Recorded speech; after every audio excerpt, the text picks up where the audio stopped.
Now, on Countdown, 67 days of no direct comments, 67 days of no direct questions from the press corps. After 67 days of Occupy, the protest comes to the president. So before I came to school today, I had coffee. Message received. Occupy Day 67. Romney's first attack, but not against any of the GOP candidates. If we keep talking about the economy, we're going to lose. I'm going to do something to government. I call it the smaller, simpler, smarter approach to government. The problem is Obama was referring to somebody else. It is not his quote. Perhaps Mitt does have what it takes to win the Republican nomination. From the people who brought you waterboarding isn't torture. It's like a derivative of actual pepper. It's a food product, essentially. Of course, it's food. What harm could food do? It felt like my face was peeling off. I spent the next hour dry heaving and vomiting. I was coughing up blood. I was puking. And speaking of Fox, a new poll reveals how well-informed Fox viewers are. Let's just say this is more informative than Fox News. All that and more now on Countdown. The ball is drying.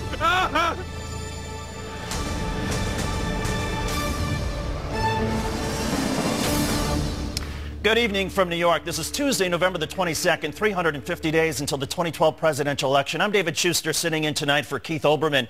Occupy Obama. It happened in Manchester, New Hampshire today. The president was there to talk about extending payroll tax cuts due to expire at year's end. The demonstrators were there to rally support for a movement that's seen some 4,000 arrests so far. Our fifth story in the Countdown, the president hearing from Occupy. The NYPD hearing from the press about mistreatment of journalists covering Occupy and the reoccupation of UC Davis by Occupy students. We start in New Hampshire, where Mr. Obama bounded on stage at Manchester High School and was barely into his remarks when a familiar cry broke out. So before I came to school today, I had coffee.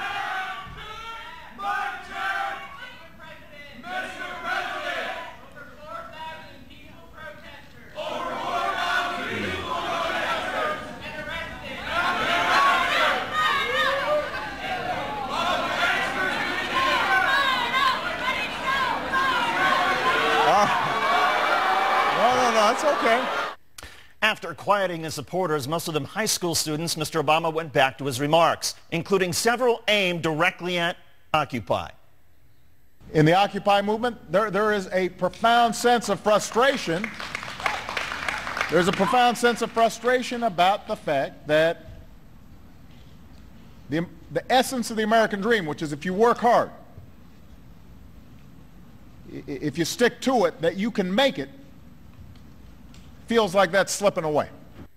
The president also connected Occupy with an issue he credited himself with trying to solve. A lot of the young people who are in New York and around the country, they're worrying about student loans on our own without Congress. We reformed the student loan process to make it easier for more young people to pay off their debt. Once the speech had ended, Mr. Obama was handed a note from Occupy that read in part, Mr. President, over 4,000 peaceful protesters have been arrested. While bankers continue to destroy the economy with impunity, you must stop the assault on our First Amendment rights. We'll have more on Occupy and the president with Rolling Stone national political correspondent Tim Dickinson in a moment. But elsewhere in the Occupy movement, students at the University of California, Davis have reoccupied the area on campus where students were brutally pepper sprayed last week. I came here just to show the administration that we're not backing down and that we're a community that needs to be taken seriously. Meanwhile, protesters with Occupy the Highway ended a 240-mile march from New York to Washington, D.C., an effort to bring the Occupy message to rural communities along the way. Protesters at Occupy Los Angeles were offered a deal by the city government there, leave their camp by City Hall in return for 10,000 square feet of office space, land for farming, and housing for the homeless. Meanwhile, a dozen tents at Occupy Duluth were torn down by Minnesota police, but with no arrests. And protesters at Occupy Charleston were allowed to keep their camp at Marion Square, while Mayor Joe Riley tries to move them to an alternative site. For more now, we are joined by Tim Dickinson, national political correspondent with Rolling Stone. Tim, thanks for being with us. The president and the Occupy movement, he's pretty much stayed away from it. How come? And aren't these some of the same people who helped put him in the White House? Well, it's exactly right. I mean, in a sense, we're seeing a splintering of Obama's base. You had, this president elected by a movement of his own creation, but the minute that Obama got into the White House, he sort of saw Alinsky was out the window and Rahm Emanuel and Larry Summers were next door. And so, I think it's somewhat surprising that protesters, progressive protesters, waited this long to confront the president on issues of importance to them, and they sort of stayed quiet for 2 years, and now they're speaking up and speaking to him directly. And so, and we saw that today in New Hampshire. The president told the New York Times last month that the Occupy movement expressed the frustrations the American people feel about the financial crisis and how our financial system works or doesn't work. Today he connected it, or tried to connect it, with student loans and the failure of the American dream. Is the movement itself amorphous enough that the president can connect it to whatever issue he feels like talking about? I think Obama gets it. I think that these are real issues to the movement. If you look at the We Are the 99% blog, you see people there, and that is the essence of their story. These are people who have worked hard and played by the rules, studied hard, gone to school, and they're getting steamrolled. And especially students who are, racking up debt with the promise of a good job in the end, and there's no jobs, and they can't discharge their debts through bankruptcy, so they're sort of starting their working lives as in this impossible debt. And so I think these are real issues, and I think the president, to his credit, is being responsive to the Occupy movement to the extent that he can be. But I think the movement is, in general, looking for much more serious and sweeping and structural change than executive orders that make the student loan process easier. And given the violence, the police pepper spray at UC Davis, the violent confrontations in New York, isn't it incumbent upon the president at a certain point to speak out about the police violence? I mean, in the statement, the protesters in this note said, "You must stop the assault on our First Amendment rights." Doesn't the president have an obligation to at least respond to what has been gripping so many people around the country? I think so. The president certainly had moral clarity when, protesters were in Tahrir Square, that their rights should be respected and they shouldn't be suppressed. And we're seeing, brutal police suppression with, instruments that, frankly, the federal government has funded through Homeland Security funding since 9/11. And so there's a real element here that Obama has a degree of ownership over. Obviously, he's not controlling these local police departments, but he should be a voice for respecting the right of peaceful protesters. Polls have shown that voters' opinions keep shifting back and forth on Occupy, even as more voters decry some of the Occupy methods. Many still support its overall message. How close is the Occupy message about the system being corrupt? How close is that message to the one President Obama hopes to put out as he campaigns? Well, I mean, this is interesting. The Tea Party grew up around some of the similar ideas that the system is broken, Washington needs to be changed, but they were an opposition party, and so Republicans could get out in front of that pretty cleanly. This is a movement that is, in some respects, rising up to confront the failures of the Obama administration to deliver the change that was promised. And so I think Obama has sort of smartly tried to remain in contact with this energy and the enthusiasm, all this youthful exuberance. He needs that if he's going to win re-election, but he's kind of in a pickle. He needs all of that, but he also needs Wall Street money from, to fund his campaign, and so there's just a very natural conflict here, as he also needs to appeal to swing voters, soccer moms and office park dads who want no part of confrontations with riot cops. Is it clear what the politics would be if he were to align himself more closely, or is because it's so confusing, perhaps even to the White House, one of the reasons that he's keeping some distance? Well, I mean, every day, this is a movement that's sort of built on confrontation, and so every day there's a new combustible moment, and I think the protesters at UC Davis displayed magnificent restraint and the sort of true power of nonviolence, and that, for the moment, is the face of this protest. But you could see this, any day this could go terribly off the rails, and you could have another Kent State. And so I think it's politically very dangerous to try and get out in front of a movement that is, by its very nature, trying to blow things up a little bit. Such a great point. Tim Dickinson, national political correspondent with Rolling Stone. Tim, thanks as always for coming on the program. Great to be here with you, David. Thank you. For the press, covering the Occupy Wall Street movement in New York has led to a series of violent confrontations, not with the protesters, but with the New York police. Hundreds of arrests were made last Tuesday when the camp at Zuccotti Park was broken up. Hundreds more when Occupy staged a march and rally on Thursday. Among them, 10 working journalists, including half with official NYPD credentials. Photographers seem to be special targets for the police, at least those who tried to work close to the action instead of within the confines of a special press pen blocks away. She's a journalist. She works with me. She's a journalist. This camerawoman with the French news agency AFP filmed her own arrest. I'm with the press. Please let me out. Please let me out. Please let me out. I'm with the press. I'm with the press. Nobody gets out now. Nobody gets out. I'm with the press. You're under arrest. I'm with the press. Get back in there. I'm with the press. Lock her up. Somebody lock her up. A New York police spokesman insisted he didn't see any journalists manhandled and that reporters were kept away from Zuccotti Park for their own safety. Local and national media groups disagree. The New York Times, Post, and Daily News joining NBC Universal, Dow Jones, Thomson Reuters, and others in a letter to Police Commissioner Ray Kelly demanding a meeting and insisting that police actions of the last week have been more hostile to the press than any other in recent memory. The letter specifies journalists have been identified, segregated, and kept from viewing, reporting, and photographing, restricted to a press pen away from the action, and that there were numerous incidents where police officers struck or otherwise intentionally impeded photographers. For his part, New York Mayor Michael Bloomberg insisted the press was kept away from the story for their own safety. For more on the NYPD's efforts to keep the media from reporting its efforts to suppress Occupy Wall Street, we're joined by Jonathan Turley, constitutional law expert and professor at George Washington University and a Countdown contributor. Jonathan, always great to see you. Hi, David. The mayor and the NYPD's claim that they're keeping the press from the story so journalists can be safe. Is there a safety clause in the First Amendment that's been kept from us? Well, unfortunately, that is something of a mantra in cases of police abuse of reporters. They're always saying that we're doing this for your own safety. We're keeping you from the scene so that you won't be hurt by the felon, even when the felon is in cuffs in a cruiser.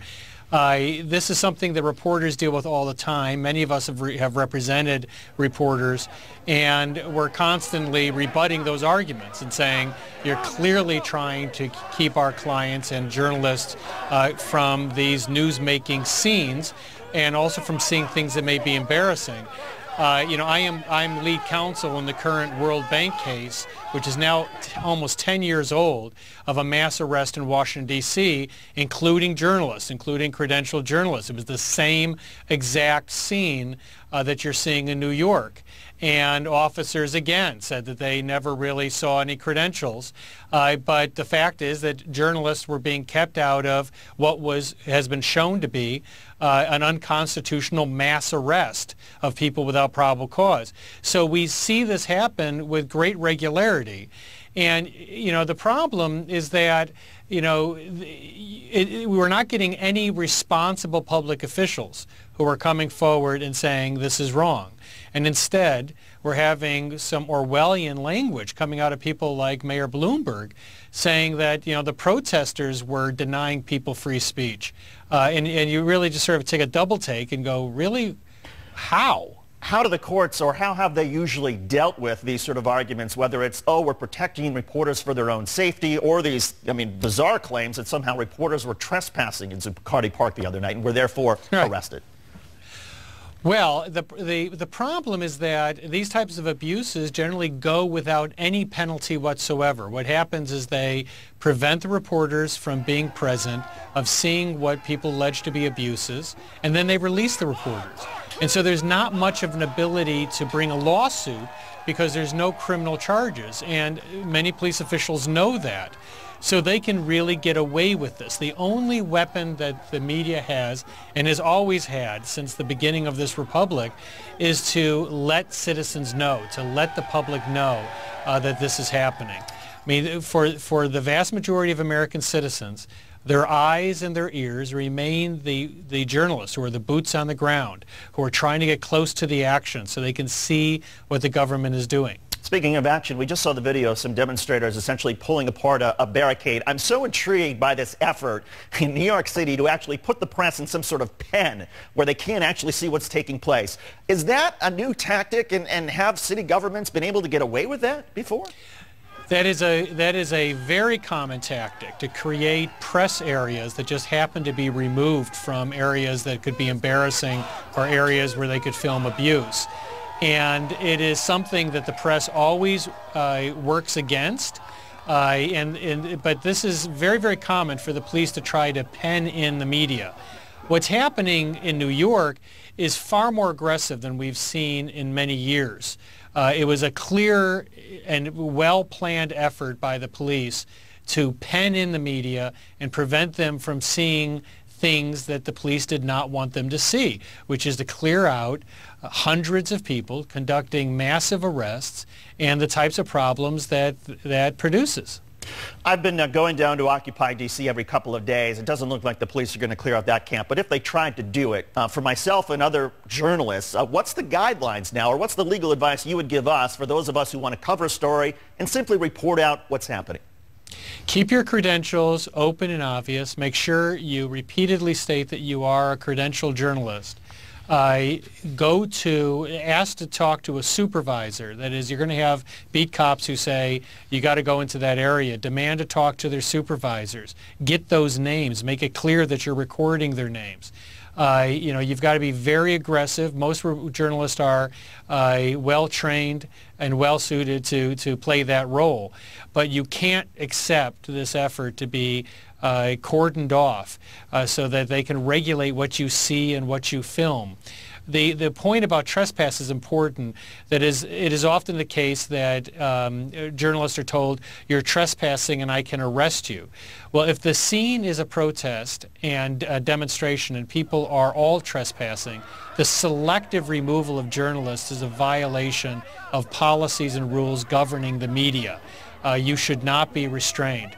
And finally, keep a number of a lawyer handy. You've got to be assertive, and there's a lot of us out there to make sure that you do your very important job. Well, Jonathan, no worries. I have your number on my speed dial. So, Jonathan Turley, thanks as always. We appreciate it. Thanks, David. Thank you. Coming up, that pepper spray incident at UC Davis. You won't believe what Fox News is saying about it. And is it ever a good idea in your very first campaign ad to deliver a big lie that can be easily debunked? Most political experts will tell you, no, don't do that. So what's with the Romney campaign? This is Countdown. Mitt Romney looks past his Republican opponents with an attack ad against President Obama based on a lie. He takes a quote out of context and distorts it. Any journalism school would suspend him. Speaking of flunking journalism, we'll check out how Fox News shrugs off the pepper spray attack at UC Davis. It's just food. Pass the pepper, please. We'll take their take with a grain of salt. You need more Fox News follies? Well, a recent study by a respected university reveals that exposure to Fox News makes you less informed than if you watch no television news at all. And while the Occupy protests are not identical to the peace movement of the 1960s and 70s, there are some similarities. A man who knows the difference is Daniel Ellsberg. He joins us next. Occupy Wall Street is now drawing comparisons to the 1960s anti-war movement, with protesters across the country engaging in nonviolent resistance. The most recent example, of course, is those pepper-sprayed UC Davis students. And perhaps no one is more familiar with civil disobedience than our next guest, activist Daniel Ellsberg, who you will remember leaked the infamous Pentagon Papers that contributed to the end of the Vietnam War. In our fourth story tonight, Ellsberg, who has been arrested an incredible 83 times in acts of nonviolent resistance, joins us to talk about the future of the Occupy movement. Ellsberg was a rifle company commander in the Marine Corps in the 50s before joining the Defense Department, where he worked on the escalation of the Vietnam War. In 1971, he became one of the most famous whistleblowers in history when he leaked 7,000 pages of top-secret documents to the New York Times and 18 other newspapers. The documents revealed that the justification for war was based on decades of lies. A name has now come out as the possible source of the Times Pentagon documents. It is that of Daniel Ellsberg, the top policy analyst for the Defense and State Department. I am prepared to answer to all the consequences of these decisions. Those decisions helped bring about the end of the Vietnam War and drew the scorn of President Nixon. Daniel Ellsberg, whatever his intentions, gave aid and comfort to the enemy. We got to get this son of a bitch. In fact, it turned out to be the other way around, with the leaked papers figuring in Nixon's impeachment proceedings. That wasn't the end of Ellsberg's activism, though. In the decade since, he has been involved in acts of civil disobedience to protest nuclear weapons, U.S. military interventions, and crackdowns on whistleblowers. And now, 80-year-old Ellsberg is involved in the Occupy movement, camping out alongside protesters at UC Berkeley and speaking about how best to create change peacefully. As promised, here is activist Daniel Ellsberg. Mr. Ellsberg, thanks so much for your time tonight. We really appreciate it. Thank you for the opportunity. How does this movement, the Occupy movement, compare to the anti-war protests of the 1960s?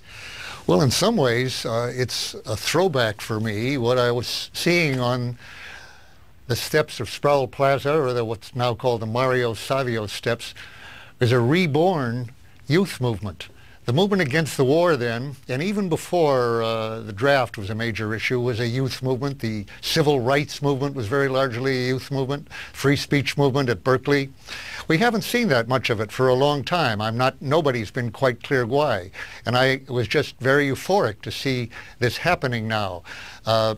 We don't have the draft, but of course the students are facing not only crushing student debt and rising tuition, but they're being drafted into the army of the unemployed. That's the future they have looking at them. And I think this particular movement took off from a college graduate in Tunis who could only get work as an unlicensed vegetable seller, Mohammed Bouazizi, who actually burned himself to death in protest against the corruption of the police brutality and the corrupt fees that they were getting on him. And then one other thing happened. WikiLeaks published one of many, a number actually of many cables that were put out by one individual, an American patriot. We don't know for sure who, but the man accused is Bradley Manning, who's sitting in a prison right now in Leavenworth. And those cables showed that the American government was well aware of the corruption of the Ben Ali regime in Tunis, which we'd been backing for years and supporting in various ways. And that led to an occupation of Tunis Square, and that in turn led to the occupation of Liberty Square, Tahrir Square in Egypt, both of which actually toppled those corrupt and dictatorial regimes. Now, my understanding is that this Occupy movement here took heart and inspiration from that very invention of nonviolent protest, the idea of a persistent occupation, not just the demonstration that lasts one day. And I hope it will change the corruption in this country. It also appears to be fueled now by these police tactics that we're seeing over and over. I got to ask you, those images of the students being pepper sprayed at UC Davis, what went through your mind as you saw it, and how do you think that incident in particular impacts the movement? I'll tell you exactly. When I was sitting on the steps, I was invited into a tent by some young people there on the steps. And in the course of it, were still feeling the effects of being, as the AP put it, nudged by police batons. And you've probably seen the YouTube pictures of these people being rammed by large batons. Batons are better called bats. Well, in the course of that night, we were expecting, and they were expecting, police assaults on this very peaceful assembly of people sitting and lying and peaceably assembled to petition grievance. And they offered me, one of them, a gas mask from an earlier, the tear gas of a week earlier. I said, gas mask in America?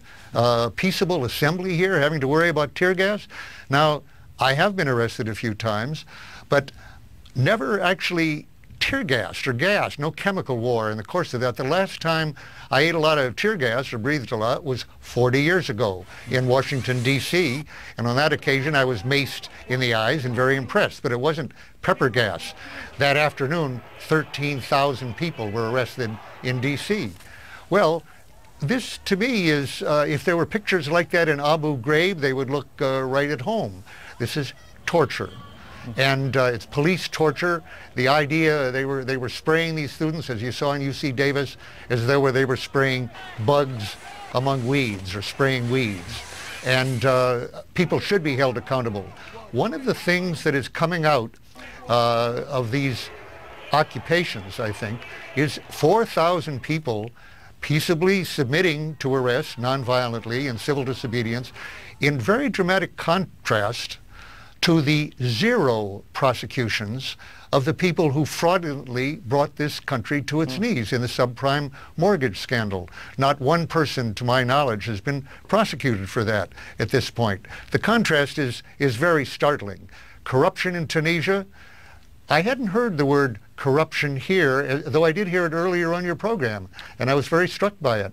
The fact is that 1/100th of the 1%, not the sports figures, not the movie stars who make millions, but the people who lobby Congress and write our laws, have corrupted Congress in the way, and the executive branch. They buy the campaigns, they buy the elections, and they write the laws. Nick Johnson, an FCC commissioner 40 years ago, said at that time, the problem is not that businessmen break the laws, though God knows they do, he said. The problem is they write the laws, and they buy the legislators. The concentrated wealth that this Occupy movement is focusing attention on for the first time has corrupted our democracy, and these young people want to get our democracy back, and that's why I'm standing with them. Daniel Ellsberg, Mr. Ellsberg, thanks again for your historical perspective and also your courage for these many years, and we appreciate you coming on the program. Thank you very much. You're welcome. Coming up, President Obama's supporters call Mitt Romney's new attack ad deceitful and dishonest. Like the president, they are much too polite. A big lie from the man who trails Newt Gingrich in the polls. Coming up, how Bill O'Reilly and Fox News covered the UC Davis pepper spray story, and yes, it includes referring to pepper spray as a food product. But first, the sanity break, and it was on this day in 1921, legendary comedian Rodney Dangerfield was born in Long Island, New York. In fact, he was so ugly that when he was born that, according to Dangerfield, the doctor slapped his mother. Known for his constant complaint, "I don't get no respect," Dangerfield went on to star in such films as Easy Money, Back to School, and Caddyshack. A respectful happy birthday to the late Mr. Dangerfield. Time marches on. We begin, as we always do, with cat wrestling. These frisky felines are in the middle of a no-holds-barred grudge match. It's Orange versus Gray, Kitty Kong Bundy versus Vince McMahon. The match ended as all great matches and cat fights do, when somebody threw a ball of yarn and the wrestlers were distracted. We travel to Japan, where tourists can stop into this restaurant and watch a bartender drink an entire beer in 1 second. In position, 3, 2, 1. Man, drunk. Impressive, not to mention how classy it looks. The secret is apparently in the furry little ears. Finally, with Thanksgiving only a couple days away, turkeys are on high alert. These kids are out in the backyard with the bird. Kids, stop playing with their food, but taunt the turkey long enough and he'll come after you. You have to understand, this is a very stressful time of year for him. Run! Time marches on.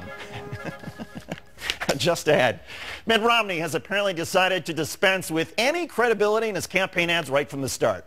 Maybe he really is ready to be the GOP nominee. And later, Fox News says the pepper spray incident at UC Davis wasn't that bad.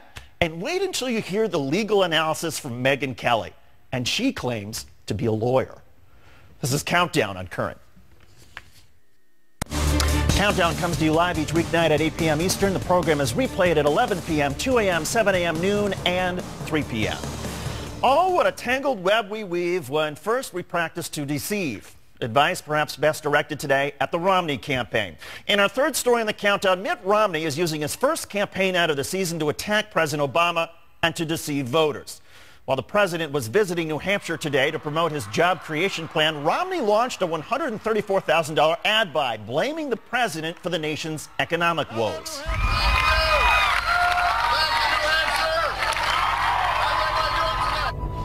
I am confident that we can steer ourselves out of this crisis. And who's been in charge of the economy? We need a rescue plan for the middle class. We need to provide relief for homeowners. It's going to take a new direction. If we keep talking about the economy, we're going to lose. The only problem, that last part was taken completely out of context. Here's the line as delivered by then-candidate Obama. Senator McCain's campaign actually said, and I quote, "If we keep talking about the economy, we're going to lose." President Obama's re-election spokesman called the Romney ad a deceitful and dishonest attack, and White House Press Secretary Jay Carney said it was an ad in which they deliberately distort what the president said, adding, "It's a rather remarkable way to start and an unfortunate way to start, and I'm pleased to see numerous news organizations point out the blatant dishonesty in the ad." As for the Romney campaign, they're defending their piece of work, saying, "We used that quote intentionally to show that President Obama is doing exactly what he criticized McCain of doing four years ago. Obama doesn't want to talk about the economy because of his failed record." From the latest poll numbers, though, it would appear that Romney might want to focus his attention back on his actual race right now. A Quinnipiac University poll shows Newt Gingrich now leading the GOP pack with 26%. Romney is second place with 22%, and Herman Cain has dropped to third with 14%. And if you aren't already suffering from debate fatigue, you can get your fix tonight as the Republican candidates are now meeting for their 11th go-around. Joining us now, senior writer for Salon, Alex Pareene. Alex, thanks for your time tonight. Thanks for giving me an excuse to skip the debate. Why would the Romney campaign feel the need to make such an obviously deceitful ad in their first ad out of the box? Well, one big reason is this is their very first ad out of the box, as you said. It's only airing in New Hampshire. One ad by New Hampshire has now gotten national attention and been repeated endlessly for free on media markets all across this entire nation, which is a very cheap way of getting your message out there. But he probably would have gotten a lot of replay of the ads just by the fact that he was releasing his first ad. And if you're going to release one, why make it that sort of obviously deceitful? Why not make it try to at least a little more subtle? I don't, I sort of half think maybe they made it that bad just so that there would be even more coverage. But part of it is, I mean, I'm not sure that people who put together political attack ads really actually have that many scruples about whether or not they're honest. Is this a sign of what's coming in both the primary elections as the candidates, Republicans, get up with their ads? Never mind what they're going to run against each other, but then also the general election, no matter who the nominee is going to be on the Republican side. This is definitely a sign of things to come. It's really, I think, only going to get worse from here. And the Romney campaign, particularly, how do they justify it? I mean, he's supposed to sort of be, I mean, he was complaining. We just saw the clip earlier today. There was Romney complaining, as you may remember, about John McCain taking a Romney statement about Iraq out of context. And Romney's on tape badgering John McCain. Why don't you talk to me? I'm the person who made that statement. And yet there he is with this obviously deceitful ad. Yeah, I don't know. Their justification is just sort of, it's almost hilarious. I mean, they're saying it doesn't count as dishonest because it's a quote, it's words that he said. The president said these words. And then they're like, but also the point is that he's talking about the economy, which is bad. I mean, it's really just a very half-hearted, justification. I don't really know how he's going to defend it. If it comes down to a debate between the two of them, if it comes up, I really don't know what Romney can say to defend it. Fair to say that there is an advantage, though, for Mitt Romney to essentially appear to be taking on President Obama. Never mind his Republican challengers, but giving people a taste of here's the kind of fight I would wage in a general election. Yeah, exactly. Romney's been playing the inevitability game this whole time, basically acting as if the nomination is his, even when his poll numbers have always been very shaky. And this is just him going after Obama, basically saying, I'm already basically the nominee. I'm already going to go after the president. As far as Newt Gingrich, the Quinnipiac poll that shows Newt Gingrich is in the lead, based on Newt's past of self-destruction, how long can Newt's lead reasonably last? That's what we're all going to find out now. I mean, this is really just the game we're playing now is how long will this last? There's a chance it could last until Iowa. It could keep it up until voters actually start voting. But, we'll see what he says or does in the next couple of weeks. And as far as Herman Cain, it now appears, and I guess the polls are always sort of lagging indicators, but it now appears that his numbers have really taken a hit over the last couple of weeks. Is his campaign done? Yeah, he's got a loud core of supporters like most of the rest of the GOP candidates, and they're going to continue to be a loud core of supporters, but there's no way he's picking up new supporters. And as far as the debate is going on this evening. Anything that we should be looking to as we start to go through the transcripts later and the clips? What should we be looking for out of this debate? It's going to be fun to see whether or not Rick Perry can use complete sentences. That'll be what I will personally be looking for that. And also, just are people going after Romney? Are they being cordial to each other, or are they all piling on Romney in the hopes that one of them can emerge as the non-Romney candidate? Alex Pareene. Alex, great to talk to you as always. Thanks for coming on the program. Thanks for having me. You're welcome. Even by the low standards of Bill O'Reilly and Megyn Kelly, this sleazy bit was special. On Fox News, they rationalized a pepper spray attack against students who were sitting still. Their mind-bending logic seems like a satirical spoof. But it's the truth, Ruth. At least the way they see it.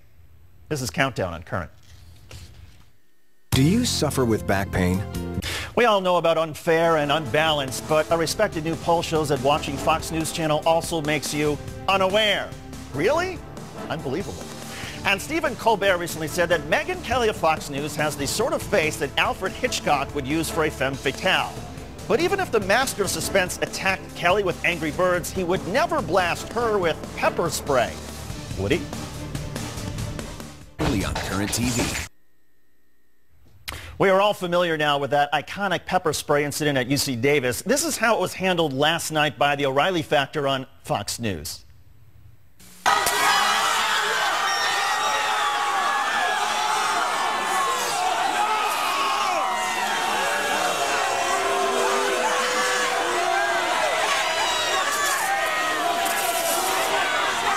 Here now, attorney and Fox News anchor Megyn Kelly. You see her at 1 p.m. each weekday.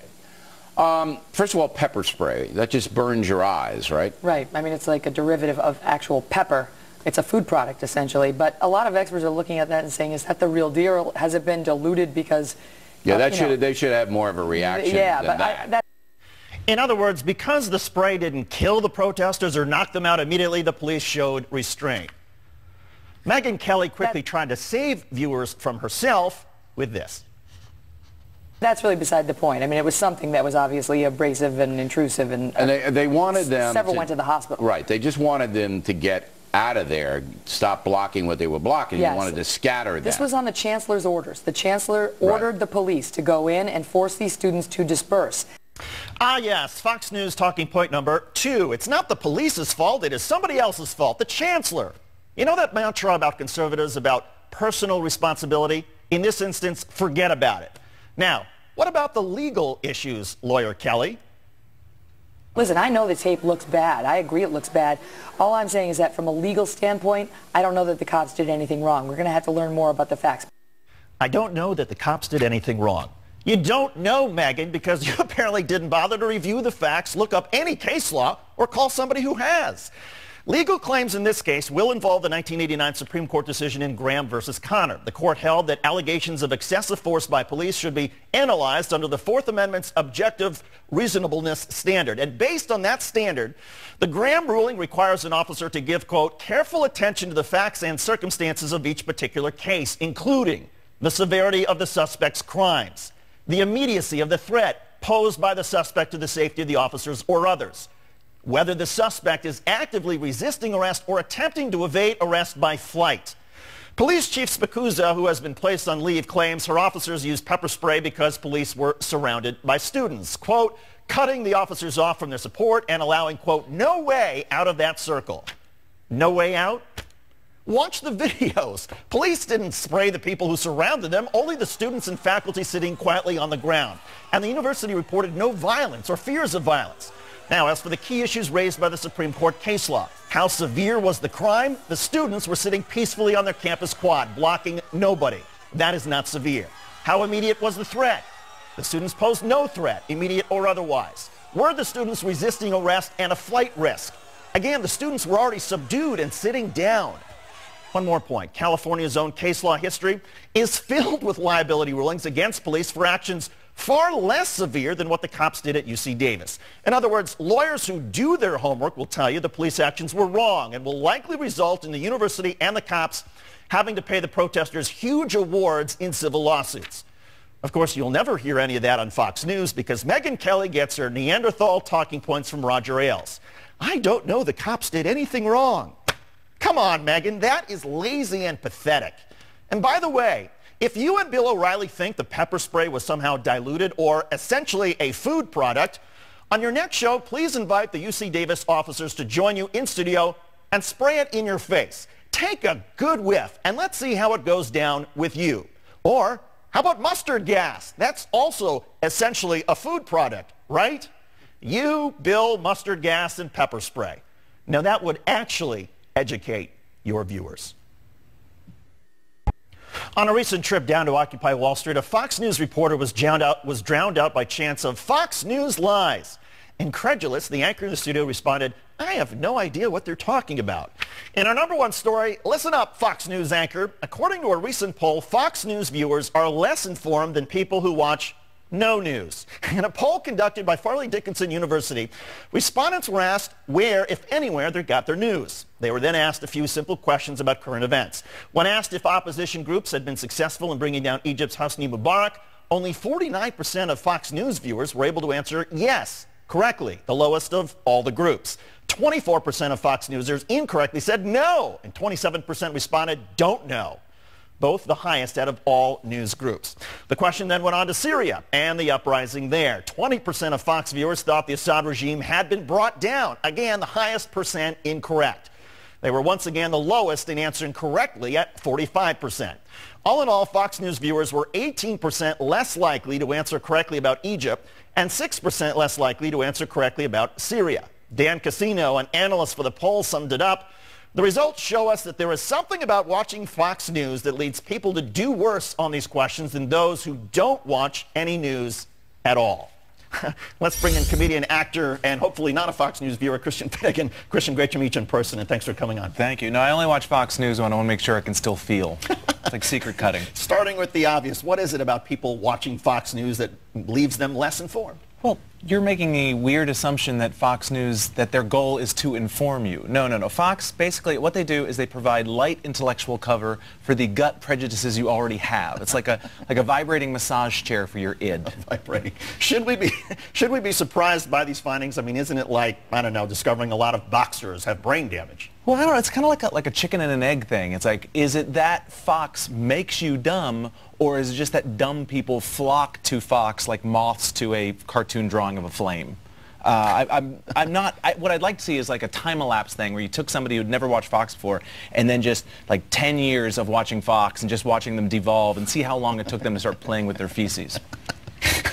The Farley Dickinson poll did not break it down by show, but who would you suggest is the biggest misinformer on Fox? Come on. It's got to be Fox and Friends. It's got to be. I mean, you know, Chris Wallace, you know, is a smart guy. I mean, a force for evil, obviously, but at least he's actually just reading words off a prompter. There might be a fact in there somewhere, whereas like once the banter gets started on Fox and Friends, it's like the world's worst improv troupe, and you don't get any information, none of the things you want to know, like what's up with Brian Kilmeade's weird drag queen eyebrows.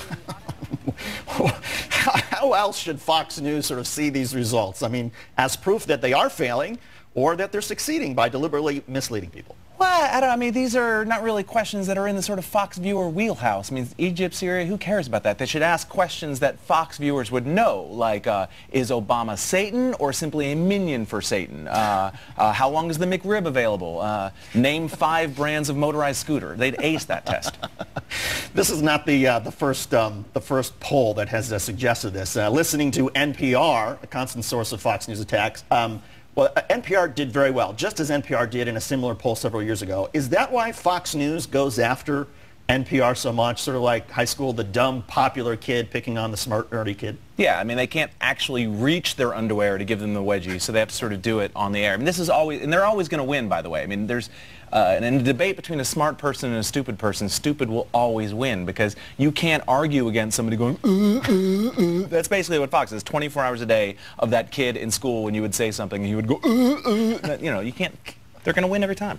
What is the one group not polled that you think would answer better than Fox viewers? You know, they're taking a beating. I'm not going to make fun of Fox anymore. I'll just mention some of the groups that they actually did rate higher than actual foxes, teething infants, and people who went to see that new Adam Sandler movie on opening night. I have to ask you, you mentioned Fox and Friends, Steve Doocy. There is something kind of charming about him, even if he's kind of, if he doesn't know what he's talking about, right? Kind of like that doofy, like vice principal at your high school, you know, the one who would like try to wear a leather jacket because he'd think it was cool, but you're like, oh, that's so not cool on you. He has that sort of dumb uncle sort of quality that's affable, if nothing else. I hate that he actually is in a news position. But do we think that Fox executives, producers, correspondents even read university polls? Oh, I'm sure that they read them and then they cry all the way to the bank. You know, I don't think they're terribly concerned with, oh no, NPR viewers are smarter than us. Like you know, I don't think it's really going to keep them up too much at night. And what's the danger for the rest of us, other than the laugh value and entertainment value of, you know, Fox viewers being so misinformed? Oh. Well, because their vote counts as much as mine does, and that hurts. I feel like that should be a disqualifying factor. If we could we could somehow hook the DVR box up to the polling center, and you should be accorded votes by how many hours of Fox you listen to. Like for every hour of Fox, like your vote should be 10% less impactful. Christian Finnegan, do you ever hear from Fox News, by the way? All the time. I am way up on their list of people to bring on the show. Christian Finnegan, comedian, actor, also coming to D.C. in December. Christian, thanks so much. We appreciate it. Thanks so much, David. And that is our show for this evening. I'm David Shuster in for Keith Olbermann. On behalf of all of us here at Countdown, thanks for watching, everybody, and have a great night.